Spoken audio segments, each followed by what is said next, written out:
Kaixo, bideo honetan 2024ko maiatzan otamarrian Burumendi espeleologia taldian dako, eindako hitzalditxo honen edukisa graba bingu.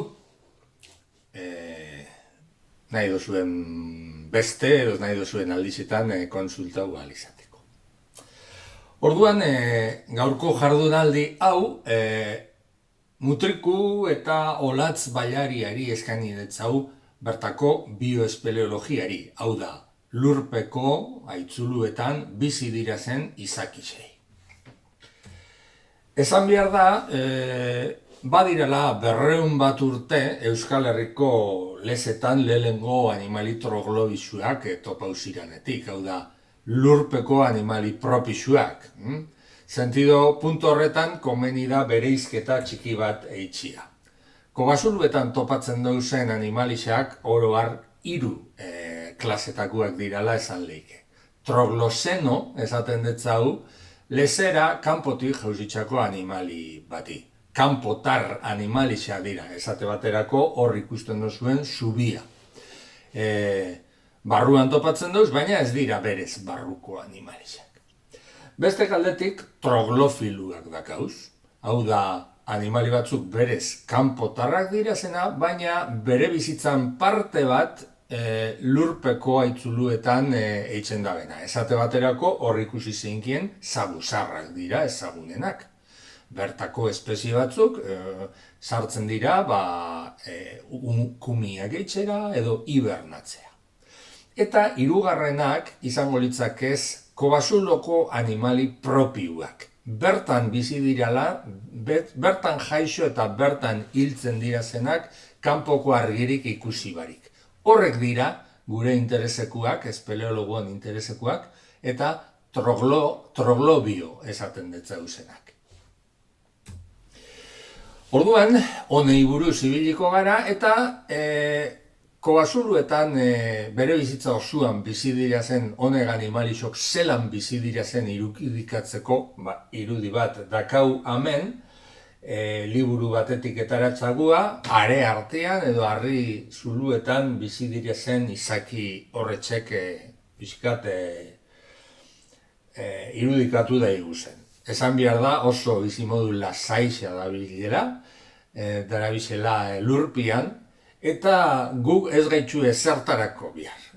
Gu sartzen gara nian ara, molestatzeko sartzen gara, hola zen modu pixkatu moretzuen esateko, ze ez dabe gizakixan preminarik ezertarako be.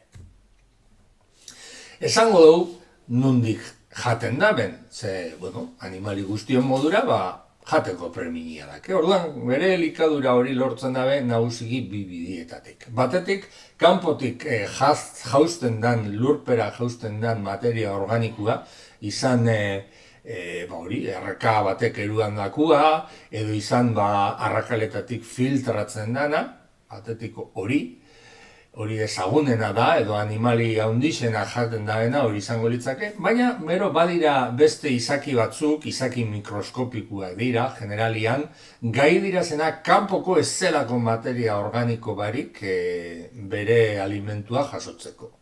Honek redukzio kimikua erabiltzen dabe, gai inorganikoak aldatu itzen ditzuez eta kimikan bitxartez lortzen dabe energia hori. Lurpeko lezarik sakonenetan eta topau izan dira zen mikrobisuak eta bakteriak izango litzake honen talde hau osatzen dabenak. Orduan, orokorrian esan daigun lurpeko bizimodua animale baten dako, bizimodu zaila dala, izaki askok ez dabe jasaten, hemen argazki honetan ikusten daun lau hankako horren modura, ezin dabe jasan lurpeko bizimodua eta beraz leizetako faunia berezia da, hori aguantau ahal izateko. Nun bizi diran? Leizetako animalik jakina mundu guztian bizi dira, baina Euskal Herrian badakau gure zaila. Orduan joango gara pixkaka olatzera, mutrikura urreratuz, eta Euskal Herri orokorrian ikusten dugu, badagola izaki asko, hemen hau izango litzake distribuzio mapa bat, ez da, espezie konkreto batena, eta kobazulo askotan sakabanatuta topatzen duz. Bai da berez itxasun bat lurpeko fauniana, kanpokoan aldian, espezie endemiko asko dauzela. Espezie endemikoak dira, leku bat eta bakarrian bizi diran espeziziak. Beste errakoko beste kaldia, baina ez da kasuz. Edo ondoko mendimultzua, ez, beste batzu dago.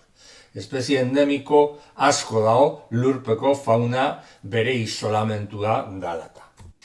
Kontuan hartu behar dugu nondik datorren fauna guzti hau, ezta? Oindala milioika urte, kontinentiak beste leku batzuetan zeua zenian, orduko denporetatik datozen animalixak dira. Esaten dutzuet, ez Asia, ez Afrika, ez Europa, beste leku batzuetan zeua zen. Eta orduan, arrazoi diferentien gaitxik eta, animali batzuk lurpera sartu ziren. Klimia aldatu zen, eta, katastrofe hondiziak gertatu ziren, kataklismuak eta bar, eta ordutik ona, pentsa izu, zenba denpora emon dauen kontinentiak lekuz mobitzen, ezta? Ordutik ona lurpian egin dabe bere bidia. Eta hain da eze denporia izan dabe, ezaugarri propisuak garatzeko eta espezie barri bihurtzeko, ezta?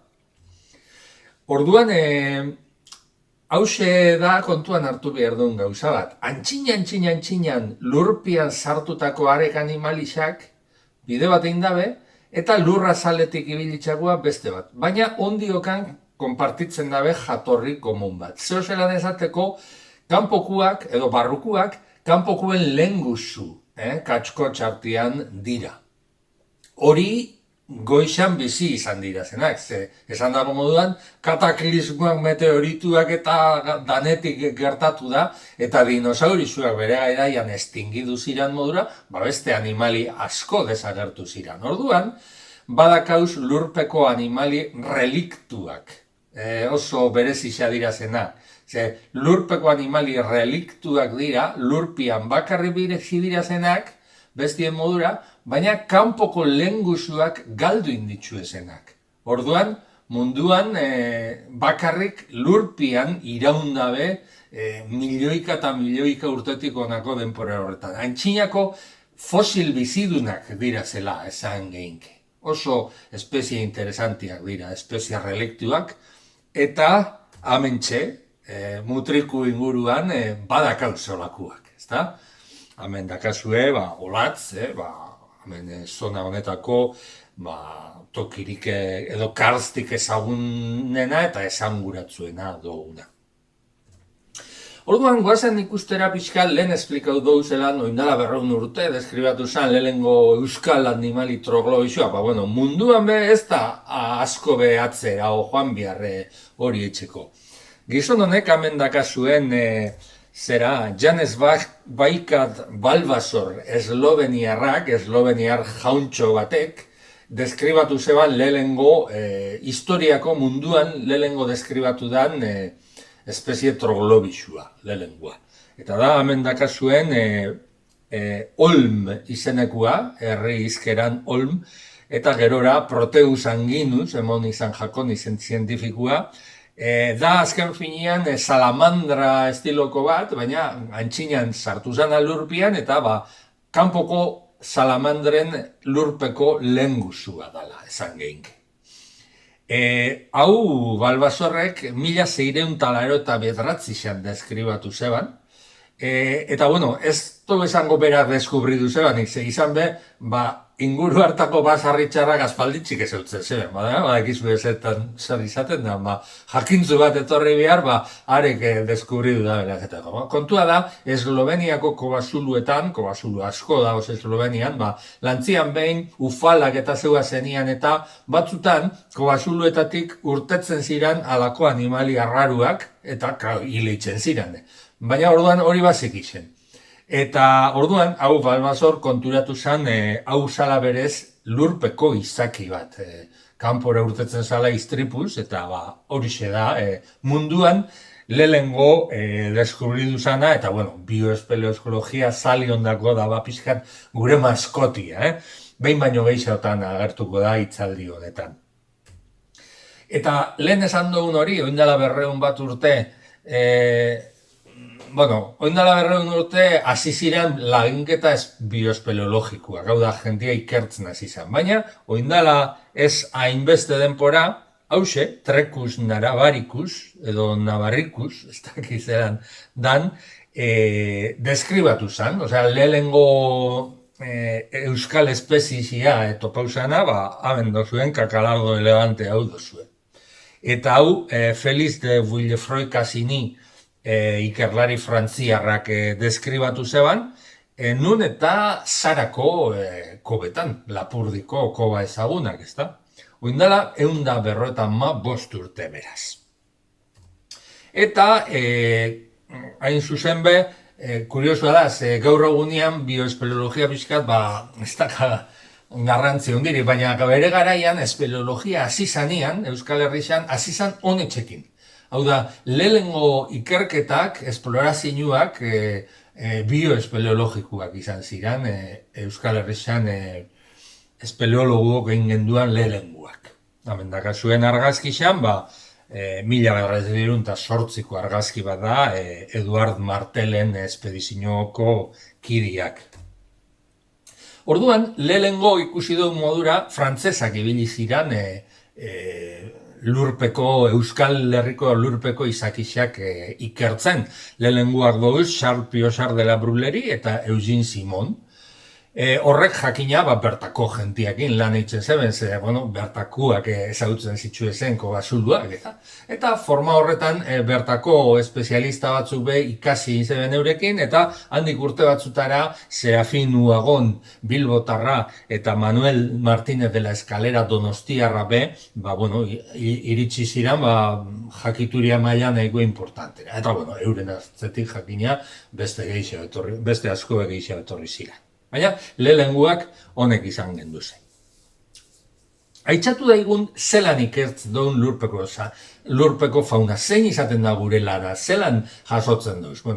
Pixkat, gainetik ikusi deizuen, esangotzuet hori, laginak edo muestrak jasotzeko prozedura diferentiak egoten dira, segun animalizan, nun bizidan, uretan, lurrian, hormetan, segun ze tamaino dakan, batzuk errazau izango dira harrapatzen biztaz, beste batzuk ostera mikroskopioekin oso txikisa diralako. Orduan, tresna diferentiak hartzen dira, izkirak harrapatzeko moduko retelak, edo sariak, edo nasa moduko langostak harrapatzeko moduko tresnak, baiak, eta adibidez, formularik importantiena dira biztaz, bizu hartzia, eta adibidez amendakau, Michel Cabidos espezialistia, tutu batekin xurgatzen, oso txikisak dira zen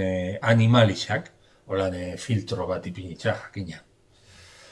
Gero, gravitate trampak asko erabiltzen doz. Gravitate trampak zer dira, hemen ikusten dozuen moduko edarontzi bat ipintzia enterrauta lurrian, eta inguruan jateko pixkat, gaztaia edo lantzeo zer usaina dakana ipintzia, eta hor lagatzen da, igual azte betez, eta joaten gara. Eta hor gelditzen da, basua ilunetan, eta kokuak etorritzen dira. Eta jateko hori, gaztai hori jaten da bizela, batzu plost jauzitzen dira basuan, basua alkoholez beteta egoten da, eta orduan urrengo etortzen garanean, antxe topo duz, jauzi dira zen koko guztiak, eta hor deitzen duz. Hau asko erabiltzen duen prozeduria izaten da. Gero, uretan dabizen animalixak, ikusten ez duzenak, batez beuran lokaztuta bada, sedimentua baetzia izaten da eurak harrapatzeko formula bat. Hemen ikusten duen, Ana Isabel Camacho, Madrildarra, Goikoetxeko Busturiako kobazulo baten animalixak garrapatzen. Kartel, hitzaldi honen kartelian ikusi dozuen kizkila horretxek eta horrek harrapozitzuan Ana Isabelek, eta gure taldian, gure taldian herriko izena ipini zetzen. Pseudonifargus guernicae izeneko espezie barri bat topa eusebalako, olako putzu lokaztu eta, Orduan, behin muestra jasota zer, jakina, netortzen da laboretegi lana. Gu normalian espezialista gu baino gehiago dakixan bat eukitzen dugu, eta ari bialtzen etzauz, laginak hemen ikusten dugu, Albert Bandel, bioespeleologo famosua, olm bat, lehen ikusi duen animali hori, pote baten sartuta daka. Eta hor, ikertzen ditzuez, guk bialdutako horrek muestrak. Importantia da, honek ikerlari xok eitzen daben biharra, kuriosua da, belaunaldixen arteko elkarlan bat gertatzen da espeleologian eta bioespeleologian bebai. Orduan, gazterik hasitako, lehen esan dugu, frantzesak hasi ziala, eta gero euskaldun batzuk ikasi zeben eurekin, horixe. Dakixan batekin gazte batzuk ibiltzen dira, gure modura, gu ez gara gaztia, baina, jakin gitxi dakigu, eta pixkaka ikasten joaten gara, arek, dakixan zientzialari horrek kontatzen dezuen gauzak. Eta gero, bihurtzen dira, bere garaiko gaztiak zahartu dela bihurtzen dira espezialistak, eta gero atzetik etortzen dira beste gazte batzuk arekin ikasteko, eta politxa izaten da ezagupenan transmisio hori. Eta argazki honetan ikusitzen dugu Michel Cabidos, lehen ikusi duen gizona tutu batekin xurgatzen zeuena, Jazz Moro bere ikasle gaztiari erakusten. Bisak dira Biardoko espeleologoak, Tarbes hiriko espeleologoak. Orduan, horixe izaten da dinamikia. Espezialista bat ibiartzia eta norbera be ikasten doia pixkaka.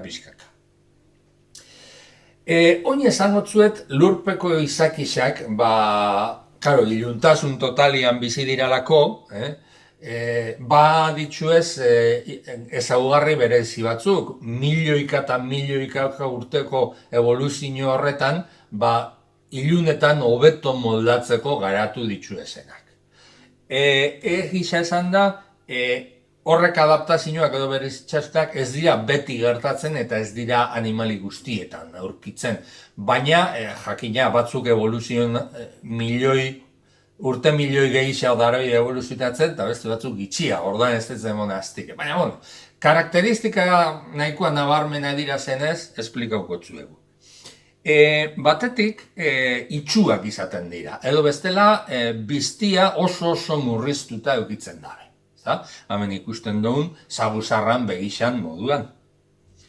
Bestetik kolore zuriskak edo transluziduak, transparentiak izaten dira. Pigmentazioa galdu itzen dabelako, ez dabe behar lurpian.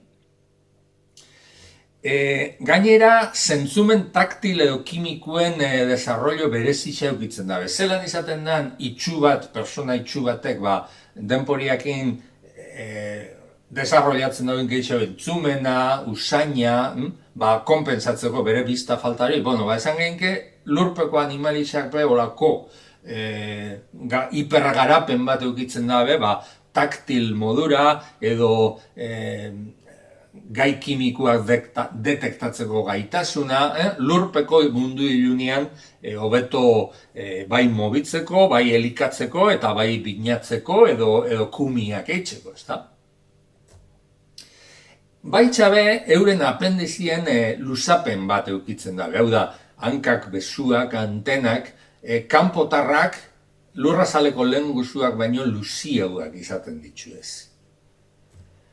Gainera, metabolismoa jeizten da. Horrek ze esan gura dau, bere korputzak polikixago funtzionatzen dau. Kontuan hartu behar dugu, lurpian ez da hola jatekorik edo rekurso askorik, orduan gitxi gazta hoin behar dabe. Orduan horregaitxik ikasi etzen dabe, korputza geldiro erabiltzen, gitxiago gaztatzeko, eta horrek baditzu ondorixuak.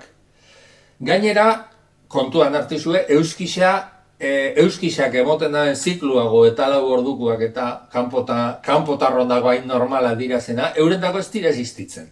Eurak behitzen ditu ez euren ziklua jakina, baina ez euskisakin, edo urtiakin. Beste neurri, gauza batzuk erabiltzen ditu ez euren zikluak markatzeko. Ugaltzeko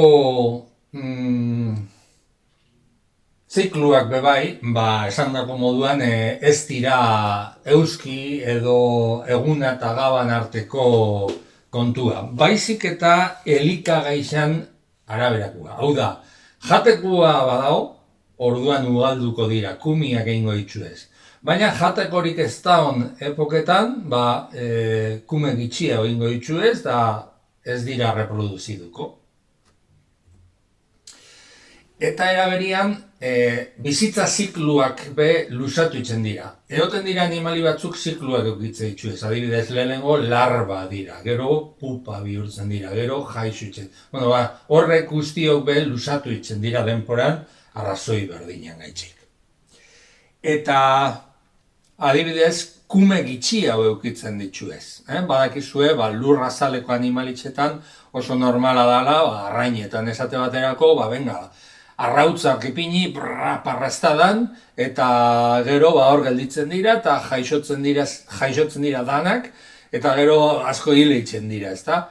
Orduan, biziri gelditzen dira nagondo, eta bestia, lurpian hori energia galtze ikaragarri bat izango litzake. Horregaitzik, eipitzen ditu ez, kume gitxiago, arrautza haundixetan, eta gurasuak gainean egoten dira. Ez ditu ez lagatzen, kanpoko animalisen modura, gainean egoten dira, sigurtatzeko bizitzen dirala. Arrautza barruan, arrautzan jaixotzen dira zena be, arrautza barruko denpora gehiago itzen dabe. Eta gainera jaixotzian heldu txikisak dira, ezta? Baditzu ez, kanpoko kumiak normalian kumeformia da, burua hunditxeu eta ez dira nausixen karakteristika bardineko animalizak. Baina lurpekuak arrautzetik ja da urtetzen dira, zelan esateko. Eta gainera, helduaruan be, animali asko gorde itzen ditu ez, kumetako ezaugarriak. Esate baterako, hemen dakau gure laguna, Olm, barriro, esandako moduan gogoratu salamandra baten barruko lurpeko lehen guzu izango litzakela.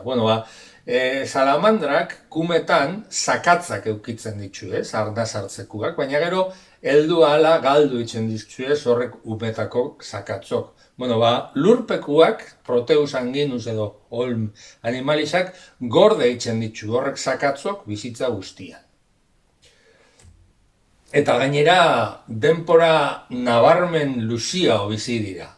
Adibidez, Proteus anginus Olmak, ale batzutan neurtu dira 102 urte bete ditu ezen animalizak.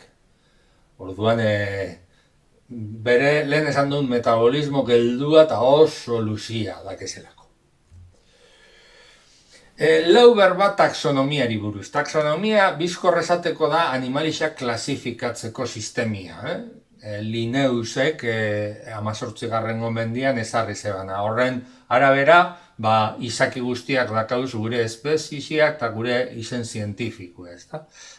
Gu gara Homo sapiens, Olm laguna da Proteus anginus, eta forma horretan klasifikatzen dira animali guztiak. Orduan, taxonomia maila diferentia da zela esan leike, baina guri interesatzen jakun honetan, filum, hemen ikusten duzuen dibizio horrek, munduko animali guztiak sartzen dira 40 filumetan. 40. Munduko animaliza guztiak. Lurpian, 40 filo hauetatik 14 bakarrik dauz, presente. Eta gainera, batzuk oso arraruak dira. Eta esan gainke, 14 botatik bakarrik 6 dirala benetan sarri topatzen duzenak kobasuruetan. Hemen irudixan dakazuen zen guztiok, film guztien izenak dira banan. Orduan, lurpeko faunaren 6 horrek dibizinuak izango litzakez latelmintuak edo ar zapalak, nematoduak edo txitsara biruilak, anelidoak edo txitsarak beste batzuk, baina atalka indakuak, moluskuak, honak ezagunagoak dira, marrazkiluak eta artropoduak, masma tipoko hankadunak, eta kordatuak, zaguzar bat ipini dugu, baina ontsi ikusiko. Eta 6 espeziotoko esan genke geixenak nabarmen dirala azken bixak. Ikusten dozuen modura, artropoduak eurak bakarrik dira lurpeko animalizen 182, isadanak, ezta? Ezagunena, ugarixenak dira. Eta ezagunenak ostera kordatuak dira. Ontsa ikusiko. Artropoduen artean, pixkat dandanak ez duz esango, baina pixkat ezagunenak zuek pixkat jakin daizuen zeri buruz gabizen, artropoduen barruan egongo litzakez arakniduak, kolenboluak, insektuak, beste. Eta kordatuen artean ostian, klase ezagunak dira, ugaztunak, anfibioak, hegaztixak, arrainak, ez dira hain ugarixak, baina bai oso ezagunak. Izenei buruz, esan duen taxonomia horretan, izen bat epintzen jako nian espezie barri bat, espezie hori asma egin behar izaten jako izena. Eta orduan, zelan Euskal Herrian badari hau zen urtetxo batzuk jendia ikertzen da bilena, emon dago aztitza izen euskaldunak ipintzeko, espezieri, omenaldi modura, igual biltzailean abizena erabilitza, edo beste barik, kinu bat egin da, bertan bizitanez, bertako izena emon da. Eta hemen dakazuez, pantailan, hainbat ikerlarik izendatu ditzuezen euskal kutzuko izenak. Zeretan, espeziesietan esan behar dau, zuek ikusiko zue, espeziesien izena bizenak esango, kaso honetan Adelops basconinicum, Adelops izango litzake generua, eta Adelos basconicus espeziesia. Normalian ikusiko dozuez, gero izen, parentesis artean izen bat eta fetxa bat. Espezie baten onduan, parentesis artean daun izen hori da, deskribatu zeban personia, ikerlari zen izena, eta urtia, numerua, ze urtetan izan hori. Eta ikusten duzuen modura, 19. mendetik ona, deskubridu dira honek espezie barrixok, euskal izendunak, eta gaur egunera arte. Azkena, ikusten duzuen Leptoneta giputxi, izeneko espezie bada igaz deskribatu zana gure lagunak Carlos Prieto eta Jon Fernandezek. Horren historizia pixkat esplikauko dugu. Bertakoa da eta kuriosua da. Leptoneta giputxi esan dago moduan 2023an deskribatu zan espezie barri bat da, hor dakazue masma txiki bada, azken finean, eskuman dakazuena, eta Carlos eta Jon hor argazkizan agertzen dira zen espeleologoa dira. Orduan, masma hau, beste koko askoren artean, 2013an jaso genduan Aztuiko koban, zestoara. Bertara, bidai bat eitxera, edo, rekolekta bat eitxera joan ginen, hainbat espeleologia taldeko kide diferentiak gonbidatuta eta antxe jardun genuen, jaso. Eta betiko moduan, ez genkizan zer jasotzen gehuazen bez, bihar bada Carlos eta Jonek gehiago jakingo zeben, baina gu bestiok gitxi, ezta? Potian sartu, eta gero eurak eruan zeben material guzti hori, laboratorizuan koko guztiak banan ikusteko, eta konturatu ziren, jasotako laginen artean bazala masma txiki bat, ez zebena ezagutzen, irizazio morauak edo bristada morauak eitzen zetzezen hanketan. Eta, bilaketan, pixkat aztertzen, zeren antzazekan, ikusi zeben Euskal Herrian bizidan edo oin arte aurkitu dan leptonetido bakarra zala, oso gitxi da oso lakuak, eta hau lehena esan dugu animali reliktuak. Bueno, hau antzinako populazio zabalago baten relikto bat da. Hau da, lehen lurrazalian bizi ziren lehen guzuak desagertu indira. Ja ez dira existitzen. Eta zenide hurbilenak, lurpeko zenide hurbilenak, zer kanpoan ez dauz, Pirineuetan eta Huescan bizi dira. Orduan, honen ikerketa guztien emaitzia, 2023an aurritaratu zeben, artikulu zientifiko baten, eta orduan bataiatu zeben, ikerlari bixar bilbotarrak dira, eta mazmia zestuan topau zeben, eta orduan ipinizetzen leptoneta giputxi, natural baten. Hola izaten dira gure biharrak lurpian izakisekin. Eta onja bagoiaz pixkaka urreratzen mutrikura, badakit hori interesatzen jatzuele gehixen. Eta hemen, Joseba Aramaion argazki honetan agertzen gara Burumendi espeleologia taldekuekin, pareta horretan dauzen marrazkilo txiki batzuk bilatzen lupiakin, kobeta sistema. Orduan, guazen esplikatzera pixkat mutrikun zer da gaun. Esan behar dugu, beste lekuetan lehengo ikerketa espeleologikoak bio-arlokuak izan baziren be, mutrikun ezan nola izan. Mutrikun lehengo ikerketa espeleologikoak etnografikoak izan ziren. Hemen dakazue, registro zarena, neure dokumentuetan dakatena, 1901 esan. Saturrarango seminarixoko irakasle bat, Jose Miguel Barandiaran izenekua, Eizagirre basarriko gida batekin joan zen Sakontxiki kobara, eta basarritxarrari jaso inzetza zen kondaira batzuk Mari eta Gentilei buruz. Gainera, Kobalde izeneko zulo bati buruzko informazioa jaso zeban. Eta gero, Astigarra bilduz joan zen. Hori da, lehengo registro espeleologikoan irakatena. Ikusten duzuen modura, batez be etnografiakin lotuta.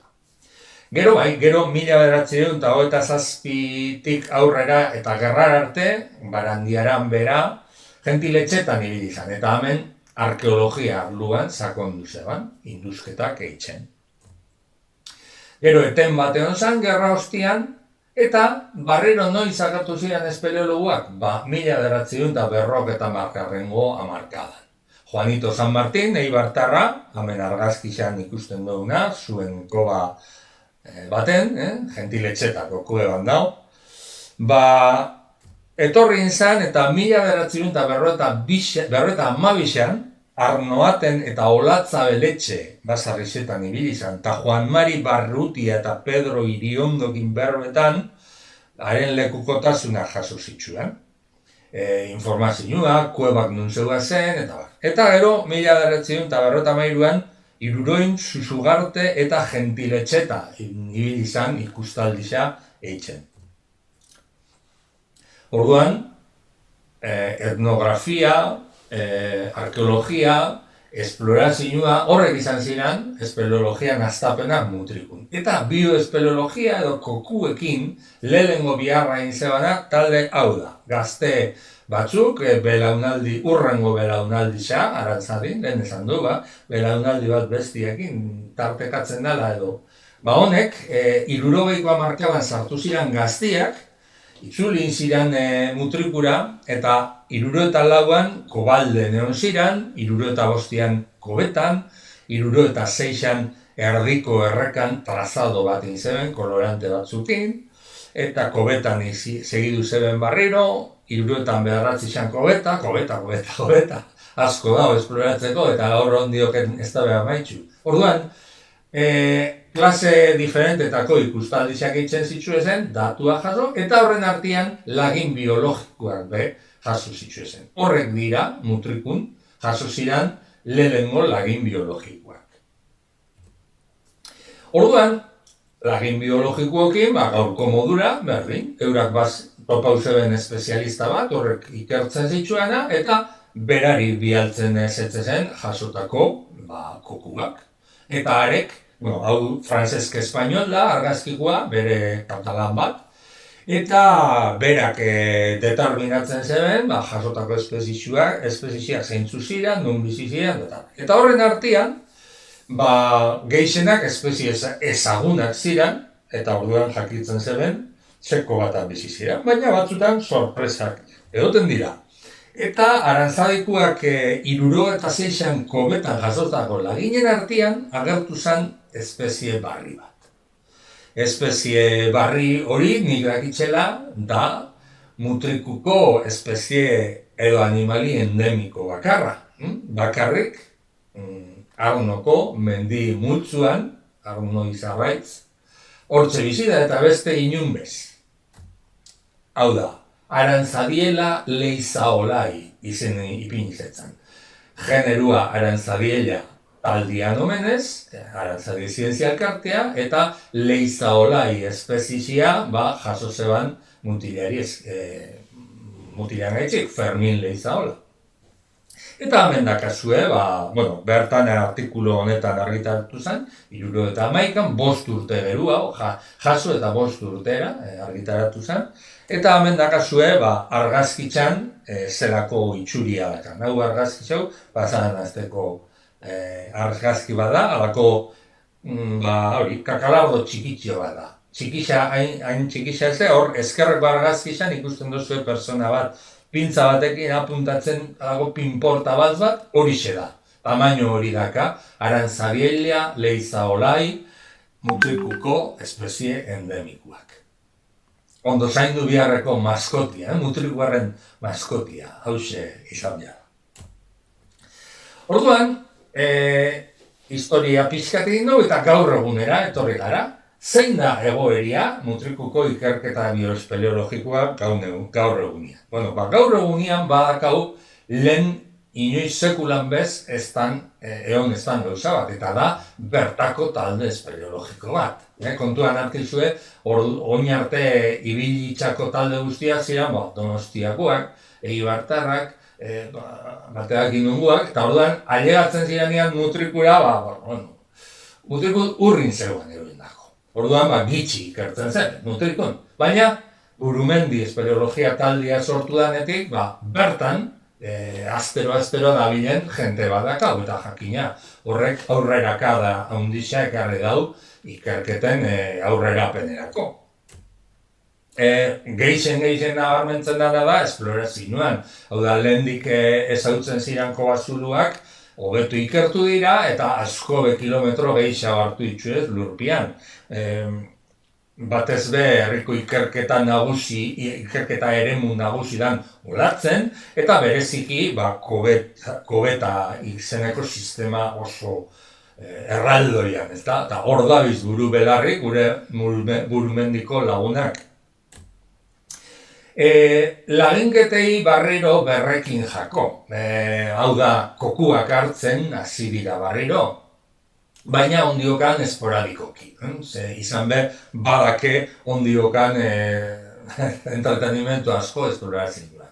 Orduan, idea bat egin daizuen edo, ipinietuetamen Carlos Prietok berak bialdutako registro horri bat, eta momentu honetan Carlosek mutrikuko materialak honek ditu. Hau da, badira esandako espezie hau, baina beste asko bai, ez da ozena bakarri mutrikun, beste musabal hauetan egoten dira zen kokuak. Eta hori momentuan, hau da, guk bialduta, Burumendikoak, bestelako ikerlariak edo dura jasota, batetik eta bestetik jasotako mutrikuko lurpeko animali guztiak, horrek dira, zerrendan. Eta argazkitxo batzu bai eurena, gure potian, gu jasotako potietan, batzutan argazkitxak hartzen dutzauz, animalisei, eta, hemen dakazu ez, jasotako espezie diferente batzuk.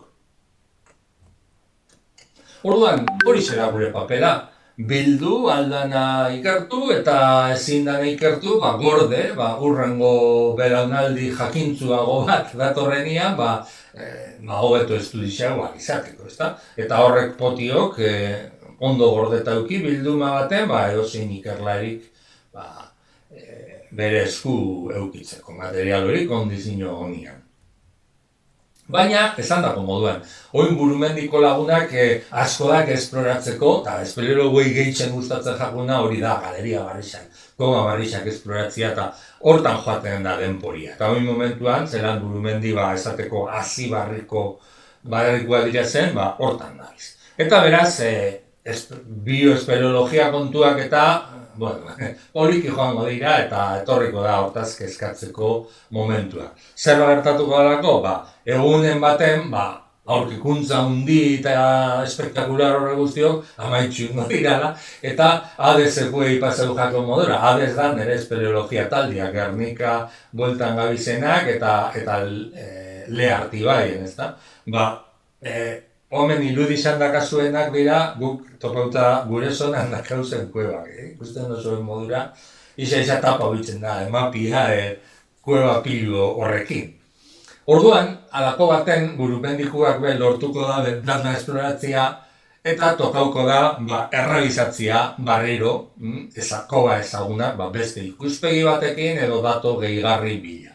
Eta orduan izango da momentua, adibidez, bioespeleologia pixkat gehiago sakontzeko. Eta seguro nago, gauza interesgarrixak eta espezie barrixak agertuko dirala. Izan be, munduan, 11.000 espezie troglobio ezagutzen dira, 11.000. Baina, dakixenak kalkulua egin da, badakixe, 50.000 espezie egon behar dirala. Beraz, 39.000 espezie bilatzia falta jaku. Ondiok ez ezagunak dira zen espezie batzuk. Eta seguro nago batzuk mutrikun bizi direla. Beraz, badakau zerekin entretenidu bilaketa honetan. Orduan, dinosaurisuen denporan gogoratu, extinzio masibo bat gertatu zen. Baina, kanpoko animalixak garbeitzun zituen meteorituak eta beterago kataklismoak, baina lurpeko animalixak bizirautia lortu zeben. Gaur, hemen dakauzen animalixak dira. Halako baten, homo sapiensak desagertuko dira. Bide honetatik ez da asko falta. Baina, are lurpeko izakixak mantenduko dira bizirik.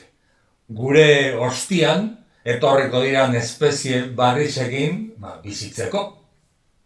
Ez dakiu, gizaki formia eukiko da, seguramente ez. Seguramente olagarro formia eukiko da, gure homo sapiensan ostian datorren espezie nagusixak. Eta, horixe, momentuz ikertu daigun aldoguna, eta, gero esplikau da izogun, mutrikuko jentiari, lurpian, zeintzu gauzak bizi dira zen, norbere arrixa. Beste ibarik, eskerrik asko.